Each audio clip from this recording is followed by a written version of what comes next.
ಎಲ್ಲರಿಗೂ ಮತ್ತೊಂದು ಹೊಸ ಬ್ಲಾಗ್ಗೆ ಸ್ವಾಗತ. ಸೊ ಟೈಮ್ ಎಷ್ಟಾಗಿದೆ? 11:30 ನೈಟು. ಇನ್ನೊಂದು ಅರ್ಧ ಗಂಟೆ ಹೋದರೆ ದಿನವೇ ಮುಗೀತು. ಇವತ್ತು ತುಂಬ ಕನ್ಫ್ಯೂಸ್ಡ್ ಆಗಿಬಿಟ್ಟಿದ್ದೀನಿ. ಹೇಳ್ಕೊಳ್ಳೋಬೋದು, ಹೇಳ್ಕೊಳ್ಳೋಕ್ಕಾಗದೇ ಇರ್ಬೋದು. ಏನು ಹೇಳೋಣ, ಹೇಳ್ಕೊಳ್ಳೋಣ. ಸೊ ಏನು ಮಾಡೋದಲ್ಲ, ಅದೇ ಅವತ್ತು ಇವಾಗ ಜಾಬ್ ಸೆಲೆಕ್ಟ್ ಆಗಿರೋದ್ರಿಂದ ಈ ಕನ್ಫ್ಯೂಷನ್ನು. ಓಕೆನಾ, ಇವಾಗ ನಾಳೆ ಬನ್ನಿ ಅಂದಿದೆ. ಆ್ಯಕ್ಚುಲಿ ಇವತ್ತು ಬನ್ನಿ ಅಂದಿದ್ರು. ಸೊ ನಾನು ಮಧ್ಯಾಹ್ನ ಬಂದು ಊಡಾದ್ಮೇಲೆ ಹೋಗ್ಬಿಡೋಣ ಅಂದ್ಕೊಂಡೆ. ಅಂದರೆ 2 ಗಂಟೆಗೆ ಹೋಗೋಕ್ಕೆ ಕೇಳಿರೋದು. ಹೋಗೋಣ ಬೇಡ ಎರಡೂ ತಲೆಯಲ್ಲಿ ಬರುತ್ತೆ. ಏನು ಮಾಡಲಿ ಅಂತ ಗೊತ್ತಾಗ್ತಾ ಇಲ್ಲ. ಏನು ಮಾಡೋ ಅಂದರೆ ಆ ಕಂಪನಿ ಯಾಕೆ ಸೇರ್ಕೋಗ್ಲಿ, ಇದು ಯಾಕೆ, ಅದನ್ನು ಹೇಳೋಕ್ಕೆ ಆಯ್ತಾ ಇಲ್ಲ. Confusion is very difficult. ಆ ಕಂಪನಿಯಲ್ಲಿ ಒಂದೇ ಒಂದು ನನ್ನ ತಲೆ ಕೆಡಿಸ್ತಾ ಇರೋದೇನೆಂದರೆ 6 ಮಂತ್ ಮೇಲೆ ವರ್ಕ್ ಫ್ರಮ್ ಹೋಮ್ ಕೊಡ್ತಾರೆ. ಸೊ ಅದೊಂದು ಬಿಟ್ಟರೆ ಇನ್ನಲ್ಲಿ ಏನು ದೊಡ್ಡ ಇದಿಲ್ಲ. ಅದು ಬಿಟ್ಟರೆ ಇನ್ನೊಂದು ಏನಿದೆ ಅಂದರೆ ಸೇಮ್ ಕಂಪ್ನಿಯಲ್ಲೇ ನನ್ನ ಫ್ರೆಂಡ್ ಇದ್ದಾನೆ. ಸೊ ಅಂದರೆ ಅವನು 1-2-3 ಡೇಸ್ ಬ್ಯಾಕ್ ಜಾಯ್ನ್ ಆಗಿದ್ದಾನೆ. ಸೊ ಅವನಿಗಿರೋ ಸ್ಯಾಲ್ರಿ ನನಗೂ ಅವನಿಗೂ ಏನು ಡಿಫ್ರೆನ್ಸ್ ಇದೆ. ನನಗೆ ಇನ್ನೇನು ಡೇಸ್ ಬರುತ್ತೆ, ಅದಕ್ಕೂ 8,000 ಡಿಫ್ರೆನ್ಸ್. ಅವನಿಗೆ 8,000 ಜಾಸ್ತಿ ಸಿಗ್ತಾಯಿದೆ. ಸೊ ಅಂದರೆ ಅವನಿಗೆ ಡೈರೆಕ್ಟ್ ರೆಫರಲ್ ಅನ್ಕೋತೀನಿ. ಅಂದರೆ ಅವ್ನು ಜಾಸ್ತಿ ಡೈರೆಕ್ಟ್ ಒಂದೇ round. So direct manager round ಇಂಟರ್ವ್ಯೂಗೆ ಹೋಗಿದ್ದಾನೆ ಅಷ್ಟೇ. ನಾವು ಅದು ಇದು ಎಲ್ಲ ಮಾಡಿಕೊಂಡು ಕಷ್ಟಪಟ್ಕೊಂಡು ಹೋದ್ವಿ ಅಂದರೆ ಇದೆ. ಸೊ ಇನ್ಫ್ಲೂಯೆನ್ಸ್ ಇರಲೇಬೇಕು, ಗೊತ್ತಿರೋರು ಇರಲೇಬೇಕು. ಆ ಥರನೇ ನಡೆಯೋದು ಗುರು.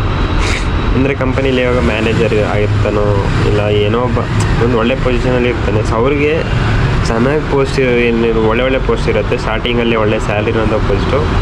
ಅಂಥ ಪೋಸ್ಟ್ಸ್ಗೆ ಅವರು ವೇಕೆನ್ಸಿ ಕರೆಯಲ್ಲ. ಅಂದರೆ ಇಂಟರ್ವ್ಯೂಗೆ ವಾಕಿಂಗ್ಗೆ ಎಲ್ಲ ಕರೆಯೋದೇ ಇಲ್ಲ. ಸೊ ಅವರೆಲ್ಲ ಒಳಗಡೆ ಒಬ್ಬೊಬ್ಬರಿಗೆ ಕೊಟ್ಕೊಡ್ತಾರೆ, ಅವ್ರ ಫ್ರೆಂಡ್ಸು, ಅವ್ರು ಗೊತ್ತಿರೋ ಸರ್ಕಲಲ್ಲಿ. ಆ ಥರ ನಡೆಯುತ್ತೆ ಆಯಿತಾ. ಸೊ ಆ ಥರ ನಮಗೆ ಇವಾಗ ಮೇನ್ ಅದೇ ನನಗೆ ಅನಿಸುತ್ತೆ. ಸೊ ನನ್ನ ಫ್ರೆಂಡ್ ಅದೇ ಜಾಗದಲ್ಲಿ ನನಗೆ 10,000 ತಗೊಂಡು ಕೆಲಸ ಮಾಡ್ತೀನಿ. ನಾನು ಅದೇ ಜಾಗದಲ್ಲಿ ಹೋಗಿ 8,000 ಕಮ್ಮಿ. ಬಟ್ ಅಂದರೆ ಎಲ್ಲರಿಗೂ ಸಿಗೋದು ನನಗೇನು ಇವಾಗ ಸಿಕ್ಕಿದೆ ಪ್ಯಾಕೇಜ್ ಎಲ್ಲರೂ ಕೊಡೋದು. ಓಕೆನಾ, ಬಟ್ ಹೋಗ್ತಾ ಜಾಸ್ತಿ ಆಗುತ್ತೆ, ಅದು ಬೇರೆ ವಿಷಯ. ನನ್ನೆಲ್ಲ ಕಂಪ್ನಿಯಲ್ಲಿ ತುಂಬ ಟೈಮ್ ಕೆಲಸ ಮಾಡಬೇಕು ಅನ್ನೋ ಆಸೆ ಇಲ್ಲ. ಬಟ್ ಅದರಲ್ಲಿ ಏನಿದೆ ಅಂದರೆ 6 ಮಂತ್ ಆದಮೇಲೆ ವರ್ಕ್ ಫ್ರಮ್ ಹೋಮ್ ಕೊಡ್ತಾರೆ. ಸೊ ಅದನ್ನ ತಗೊಂಡು ಮನೆಯಲ್ಲಿ ಹೋಗೋಣ ಅಂತಲೂ ಪ್ಲ್ಯಾನು. ಬಟ್ ಇನ್ನೊಂದು ಕಡೆ ಅನಿಸ್ತಾ ಇದೆ, ಮನೇಲಿ ಹೋಗಿದ್ರು ಮತ್ತೆ ಕಷ್ಟ. ಯಾಕಂದರೆ ವೈಫೈ ಇಂಟರ್ನೆಟ್ಟು ಅದು ಯಾವಾಗಾದರೂ ಇಲ್ಲದೇ ಇದ್ದರೆ ಆವಾಗ ಸ್ಯಾಲ್ರಿ ಕಟ್ ಮಾಡ್ತಾರೆ ಅಷ್ಟೇ, ಬರೋದೇ ಅಷ್ಟು. ಅದರಲ್ಲೂ ಅದು ಇದು ಅಂತ ಹೇಳಿದ್ರೆ ಹೆಂಗೆ ಅಂತ. ಅಂದರೆ ಇದಕ್ಕೆ ಇವಾಗ ಇಲ್ಲೇನಿದೆ. ಸೊ ಇಲ್ಲಿ ನಮಗೆ ಇವಾಗ PGಗೆ 5,000 ಹೋಗುತ್ತೆ. ಸೊ ಮನೆಗೆ ಹೋದರೆ ಅದು ಸೇವ್ ಆಗುತ್ತೆ ಅಂತ ಹೇಳೋಕ್ಕಾಗಲ್ಲ. ಸೊ ನಾನು ಸುಮ್ಮನೆ ಎಲ್ಲ ಹೋಗೋದು ಇರೋಕ್ಕಾಗಲ್ಲ ತಾನೇ. ಅದು ಇವಾಗ ಏನು ಹೇಳೋದು, ವೈಫೈ ಖರ್ಚಾಗುತ್ತೆ. ಸೊ ಅದೆಲ್ಲ ನನಗೂ ಗೊತ್ತಿಲ್ಲ. ಅವರು ಇವಾಗ ವರ್ಕ್ ಫ್ರಮ್ ಹೋಮ್ ಕೊಡ್ತಾರೆ ಅಂತೇನು ಹೇಳಿದ್ದಾರೆ.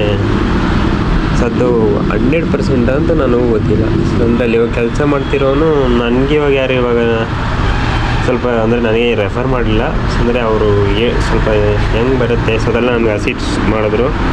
ಸೊ ಅವರು ಇವಾಗ ಅಲ್ಲಿ 2 ಮಂತ್ಸ್ ಹಿಂದೆ ಇರೋದು. ಸೊ ಅವರು ಕೊಡ್ತಾರೆ ಅಂತಲೇ ಹೇಳೋದು. ಬಟ್ ಅವ್ರಿಗೆ ಇವಾಗ 2 ಮಂತ್ಸ್ ಆಗಿರುತ್ತಾನೆ, ಅವ್ರನ್ನ ನಾವು ಹೇಳೋಕ್ಕಾಗಲ್ಲ.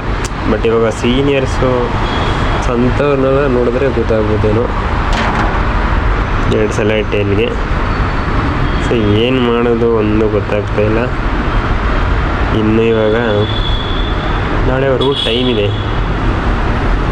ಸೊ ಇಲ್ಲಿ ಬಿಟ್ಟರೆ ಹೆಂಗೆ, ಅಲ್ಲೋದ್ರೆ ಹೆಂಗೆ, ಕಂಫರ್ಟ್ ಝೋನ್ ಬಿಟ್ಟು ಅಲ್ಲಿಗೋಗು ಅನ್ನೋದು ನಿಜನೇ. ಬಟ್ ಚೆನ್ನಾಗಿರೋ ಸ್ಯಾಲ್ರಿ ಬಿಟ್ಟು ಕಮ್ಮಿ ಸ್ಯಾಲ್ರಿಗೆ ಹೋಗೋದು ಹೆಂಗೆ ಅಂತ ಒಂದು ತಲೆಯಲ್ಲಿ ಬರುತ್ತೆ. ಬಟ್ ಅಲ್ಲಿ ಪ್ಯಾಕೇಜ್ ಪ್ರಕಾರ ಟೋಟಲ್ ಏನಿದೆ, ಸೊ ಅದು 21. ಓಕೆನಾ. ಸೊ 21ನಲ್ಲಿ ಎಲ್ಲ ಕಟ್ಟಾಗಿ ಇನ್ ಹ್ಯಾಂಡ್ ಬರೋದು 16. ವರ್ಕ್ ಫ್ರಮ್ ಹೋಮ್ ಅನ್ನೋ ಒಂದು ಇದು ತಲೆ ಸೇರ್ಕೊಬಿಟ್ಟಿದೆ. ಸೊ ವರ್ಕ್ ಫ್ರಮ್ ಹೋಮ್ ಮಾಡೋದು ಎಲ್ಲ ಜಾಬ್ಗೆಲ್ಲ ಇಷ್ಟ ಇಲ್ಲ, ಅಂದರೆ ಸರಿ ಇರಲ್ಲ ಗುರು. ಸೊ ಬೆಸ್ಟ್ ಅಂದರೆ ಐ ಟಿಗೆ. ಸೊ ಯಾಕಂದರೆ ಐ ಟಿ ಅವ್ರಿಗೆ ಟೈಮ್ ಲಿಮಿಟೇಷನ್ ಇರೋಲ್ಲ. ಸೊ ಅಂದರೆ ನೀನಿಷ್ಟೇ ಇದೇ ಟೈಮಲ್ಲಿ ಮಾಡಬೇಕು ಅಂತ. ಬಟ್ ಅವರಿಗೆ ಒನ್ ಡೇಯಲ್ಲಿ ಈ ಥರ ಇಷ್ಟೊತ್ತಿಗೆ ಮಾಡಿಕೊಟ್ಟಪ್ಪ ಅಂತ ಹೇಳಿರ್ತಾರೆ. ಸೊ ಅಂದರೆ ಇಂಟರ್ನೆಟ್ ಬೇಕು ಎಲ್ಲ, ಏನಲ್ಲ ಹೇಳ್ಬಿಡ್ತೀನಿ ಗುರು ನಾನು. ಅದಕ್ಕೆ ಇವತ್ತು ವ್ಲಾಗೇ ಮಾಡೋಕ್ಕೆ ಮನಸ್ಸಾಗಲಿಲ್ಲ. ಫುಲ್ಲು ತಲೆ ಬಿಸಿ. ಮಧ್ಯಾಹ್ನ ಊಟ ಮಾಡಿದ್ಮೇಲೆ ಸ್ಟಾರ್ಟ್ ಆಗಿರೋದು. ಅಂದರೆ ಇವಾಗ ನಾಳೆನೂ ಸ್ಟಾರ್ಟ್ ಆಗುತ್ತೆ. ಆ್ಯಕ್ಚುಲಿ ಫ್ರೈಡೇ ಬನ್ನಿ ಅಂತ ಫಸ್ಟ್ ಹೇಳಿದರು. ಸೊ ಆವಾಗ ಅಂದರೆ ಇವತ್ತು ನೋಡಿ ನಾನು ಹೋಗೇ ಇಲ್ಲ. ಏನು ಮಾಡಲಿ ನನಗೇನನ್ಸುತ್ತೆ ಅಂತ, ಇಲ್ಲೇ ಇದು ಇವಾಗ 6 ಮಂತ್ ಆಗಿಬಿಟ್ರೆ ಸಾವು ಅನ್ಸುತ್ತೆ. ಇಷ್ಟೊತ್ತಿಗಾಗಲೇ ನನಗೆ ವರ್ಕ್ ಫ್ರಮ್ ಹೋಮ್ ಸಿಗ್ತಿತ್ತಲ್ಲಪ್ಪ, ಆ ಥರ ರಿಗ್ರೆಟ್ ಆಗುತ್ತೆ ಅಂತ ನನಗನ್ಸುತ್ತೆ. ಅಂದರೆ 6 ಮಂತು ಅಂದರೆ 6 ಮಂತ್ ಆದಮೇಲೆ ಏನು ಮಾಡಲಿ ನಾನು. Finally no option. ಒಂದ್ಸಲ ಅನ್ಕೋತೀನಿ ಸೇರ್ಕೊಬಿಡೋಣ, ಹೊಸ ಕಂಪನಿಗೆ ಸೇರ್ಕೊಬಿಡೋಣ, ಏನಾಗುತ್ತೆ ನೋಡೋಣ. ಕಮ್ಮಿ ಸ್ಯಾಲ್ರಿ ಆದರೂ ಓಕೆ, ಹೆಂಗೆ ಅಡ್ಜಸ್ಟ್ ಮಾಡ್ಕೊಂಡು ಹೋಗೋಣ, ಅದು ಫಸ್ಟ್ ತಲೆಗೆ ಬರುತ್ತೆ. ಅದು ಬಿಟ್ಟು ಇನ್ನೂ ಹೋಗ್ತಾ ಸ್ವಲ್ಪ ಹೊತ್ತಾದ್ಮೇಲೆ ಅನಿಸುತ್ತೆ ಅಲ್ಲಿ ಸೇರಿಕೊಂಡು 16,000 ತಗೊಂಡು ಸೊ ಮತ್ತೆ ಇವಾಗ ಅದನ್ನ 6 ತಿಂಗಳಾದ್ಮೇಲೆ ಮನೆಗೆ ಹೋಗಿ. ಸೊ ಅದಕ್ಕೂ ಅಷ್ಟೆಲ್ಲ ನೀನು ಅಂದರೆ ನನಗೆ ನನ್ನ ಲೈಫಲ್ಲಿ ಕಾನ್ಫಿಡೆನ್ಸ್ ಇಲ್ಲ. ಏನೋ ಒಂದು 6 ತಿಂಗಳಲ್ಲಿ ಮಾಡ್ತೀನಿ ಅನ್ನೋ ಕಾನ್ಫಿಡೆನ್ಸ್ ಇಲ್ಲ. ಸೊ ಅದಕ್ಕೆ ನೀನು ಆ ಥರ ಮಾಡ್ತಾಯಿದ್ದೀಯ ಅನ್ಸುತ್ತದೆ. ಏನೆಲ್ಲ 1000 ತಲೆಗೆ ಬರುತ್ತೆ ಇವರು. ಬಟ್ ನಾನು ನಿಮ್ಗೆ ಅಪ್ಡೇಟ್ ಅಂತ ಕೊಡ್ತೀನಿ. ಏನಾದರೂ ಓಕೆನಾ? ಏನು ಮಾತಾಡೋಕ್ಕೂ ಬರ್ತಾಯಿಲ್ಲ. ನಾನೇನು ಮಾತಾಡ್ತಿರೋದು ನೀನು ಕೇಳಿಸಿದ್ಯಾ ಅನ್ನೋದೇ ಡೌಟು. ಏನೋ ನಾನು ಏನು ಹೇಳೋದು ಅಂತ ಹೇಳಿ ನಿಮಗೆ. ಹಂಗೆ ಮಾಡಿದ್ರೆ ಹಿಂಗಿಲ್ಲ, ಹಿಂಗೆ ಮಾಡಿದ್ರೆ ಹಂಗಿಲ್ಲ. ಅದು ಅಲ್ಲದೆ ನಾನು ಇವಾಗೇನಿದ್ದೀನಲ್ವ, ಸೊ ಈ ಕಂಪನಿಯಲ್ಲಿ ಓ ಟಿ ಅಂತ ಸ್ಟಾರ್ಟ್ ಮಾಡಿ. ಅಂದರೆ ಓ ಟಿ ಅಂದರೆ ಓ ಟೈಮ್. ಸೊ ಓ ಟೈಮಲ್ಲಿ ನನಗೆ ಇವಾಗ ವೀಕ್ ಆಫ್ ಇರೋ ಟೈಮಲ್ಲಿ ಕೆಲಸ ಮಾಡಿದ್ರೆ ಪರ್ ಡೇ 2000 ಕೊಡ್ತಾರೆ. ಸೊ ನಮಗೆ ಇವಾಗ ಮಂತ್ಲಿ 8 ವೀಕ್ ಆಫ್ ಇರುತ್ತೆ. ನೀನು 8 ವೀಕ್ ಆಫಲ್ಲಿ ಹೋದರೆ ಸೊ ಆ ಥರ 8 ವೀಕಲ್ಲಿ ಫುಲ್ಲು 2,000 ಸಿಗುತ್ತೆ. ಇಲ್ಲ ನೀವು ಡೈಲಿ 1 ಅವರ್ ಮಾಡಿದ್ರೆ 200 ರೂಪೀಸ್ ಎಕ್ಸ್ಟ್ರಾ ಸಿಗುತ್ತೆ. ಆ ಥರ ಇದೆ. ಸೊ ಅದು ಮಾಡಿದ್ರೆ ನಾನು ತಿಂಗಳಿಗೆ ಇಲ್ಲಿ ಏನಾದರೂ 30,000 ಮೇಲೆ ಅರ್ನಿಂಗ್ ಮಾಡ್ಬೋದು. ಬಟ್ ಆದರೆ ಎಲ್ಲ ಟೈಮ್ ಇರೋಲ್ಲ, ಸೊ ಒಂದು ಸ್ವಲ್ಪ ದಿನಗಳು ಇರುತ್ತೆ. ಸೊ ಆ ಥರನೂ ಅನಿಸುತ್ತೆ. ನೋಡೋಣ, ಹೋಗ್ತಾ ನಿಮ್ಗೆ ಅಪ್ಡೇಟ್ ಕೊಡ್ತೀನಿ ಅಂತ.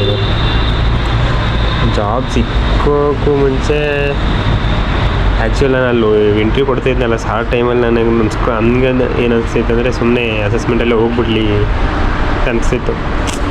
ಅಸೆಸ್ಮೆಂಟ್ ಕ್ಲಿಯರ್ ಆದ ತಕ್ಷಣ ಏನೋ ಸಿಗ್ತಾಯಿದೆ ಮಾಡೋಣ, ಏನೋ ಆಯಿತು. ಸೊ ಇಲ್ಲಿ ತಲುಪಿದ್ದೀನಿ. ಇವಾಗ ನಾಳೆ ಏನಾಗುತ್ತೆ ಅಂತ ಅಪ್ಡೇಟ್ ಕೊಡ್ತೀನಿ ಓಕೆನಾ?